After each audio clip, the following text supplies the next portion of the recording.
हर वर्ष वैश्विक स्तर पर 7,20,000 से अधिक लोग आत्महत्या के कारण अपनी जान गंवाते हैं, जिससे भारी मानसिक, सामाजिक और आर्थिक प्रभाव उत्पन्न होते हैं। इस लगातार बढ़ती संकट स्थिति के जवाब में कई जागरूकता कार्यक्रम आयोजित रिनपास करता आया है। इस बार भी विश्व आत्महत्या रोकथाम दिवस पर रिनपास ने कार्यक्रम आयोजित किए हैं। रांची के रिनपास में विश्व आत्महत्या रोकथाम दिवस पर जागरूकता कार्यक्रम का आयोजन किया गया। विश्व आत्महत्या रोकथाम दिवस पर आयोजित इस जागरूकता कार्यक्रम में मुख्य अतिथि के तौर पर रांची प्रेस क्लब के अध्यक्ष शामिल हुए। साथ ही साथ कई सेक्रेटरी, सोशल वर्कर, स्टूडेंट समेत कई लोग इस जागरूकता कार्यक्रम में शामिल हुए। कार्यक्रम में शामिल हुए लोगों ने कहा कि सुसाइड किसी समस्या का समाधान नहीं। जीवन एक बार ही मिलता है, इसको उत्साह से जीने की आवश्यकता है। उतार चढ़ाव एक सामान्य बात है। अगर कभी नकारात्मकता आती है तो अपनी बात को जरूर अपने यार, दोस्तों, परिवार के सदस्यों से बताएं। अगर उसके बावजूद इससे आप बाहर नहीं आ पा रहे तो निश्चित रूप से आपको मानसिक स्वास्थ्य के किसी संस्थान या किसी चिकित्सक से मिलना चाहिए, जिससे कि समस्याओं का ससमय निवारण किया जा सके और खुशहाल जीवन लोग जी सकें। ये बड़ा गंभीर मुद्दा है और मुझे लगता है कि हर एक परिवार में कभी ना कभी ऐसी परिस्थितियां आई थी या आएगी, तो उसके लिए हम पहले से तैयार रहें और उसके लिए उससे कैसे हम बाहर निकल सकें, अपने दोस्तों को, अपने रिश्तेदारों को, अपने करीबियों को कैसे उससे बाहर निकाल सकते हैं। तो इसके उपाय ज़रूर सबको समझकर जानकर रखना चाहिए। रही बात मीडिया की, तो मीडिया को इस तरह की खबरों को सेंसिटिव होकर उसकी रिपोर्टिंग करनी चाहिए। इसे बहुत ग्लैमराइज करके नहीं दिखाया जाना चाहिए। आज विश्व आत्महत्या रोकथाम दिवस पर मैं विश्व स्वास्थ्य संगठन द्वारा दिए गए संदेश को दोहराना चाहता हूं कि लिव लाइफ करके उन्होंने एक प्रोग्राम चलाया है, जिसमें उन्होंने कहा है कि एक तुरंत किसी मनोचिकित्सक, मनोवैज्ञानिक के पास या जनरल प्रैक्टिशनर के पास अपनी समस्या को लेके जाना, मानसिक स्वास्थ्य को अभिशाप न मानना, इसकी दवाइयों को लेके भयभीत ना होना। अगर आप ये सब सोचेंगे और अगर ऐसा करेंगे तो कहीं ना कहीं हम इस पे रोकथाम लगा पाएंगे।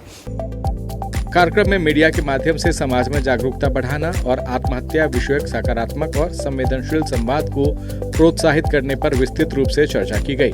साथ ही साथ आत्महत्या की रोकथाम के लिए कई उपाय भी बताए गए। वहीं आत्महत्या करने वाले व्यक्ति के लक्षणों के बारे में भी जानकारी दी गई। अब ये देखा गया था कि इसमें तरह तरह की सुसाइडें होती थी।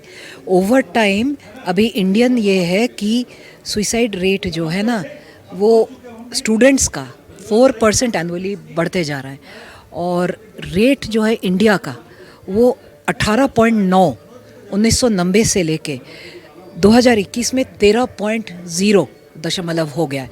मतलब सुसाइड रेट कम हुआ है। मतलब हम लोग सुसाइड को रोकने के लिए हम लोग काम कर रहे हैं इंडिया में। ये जो आज का कार्यशाला है वो वर्ल्ड सुसाइड प्रिवेंशन डे के ऊपर कार्यशाला रखा गया है, जिसमें मीडिया के पर्सनल्स को बुलाया गया है उनको सेंसिटाइज करने के लिए, ताकि लोगों तक सही जानकारी पहुंच सके और एक ज़िंदगी को बचाया जा सके। और इसमें आज जो ये कार्यशाला है, ये इसकी शुरुआत जो हुई, वर्ल्ड सुसाइड प्रिवेंशन डे की शुरुआत 2003 में हुई। तो ये एक बहुत ही इम्पॉर्टेंट है, ये साइलेंट क्राइसिस है मेंटल हेल्थ का। आत्महत्या करने वाले व्यक्ति के व्यवहार से भी इनकी पहचान हो सकती है। साथ ही साथ रिनपास ने आत्महत्या से संबंधित कोई भी मदद या जानकारी या फिर इसकी रोकथाम के लिए हेल्पलाइन भी 24 घंटे खोल रखे हैं। ब्यूरो रिपोर्ट, नक्षत्र न्यूज। इस बुलेटिन में इतना ही। देखते रहे नक्षत्र न्यूज।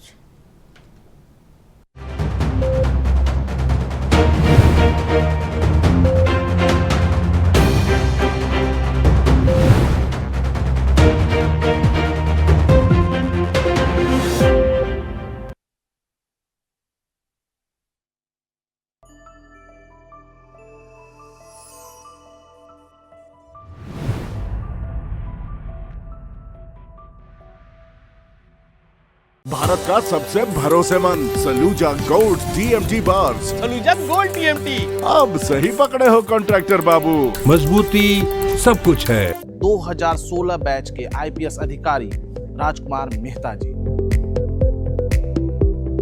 मैं अपने क्लास का सबसे ही कमजोर विद्यार्थी रहा।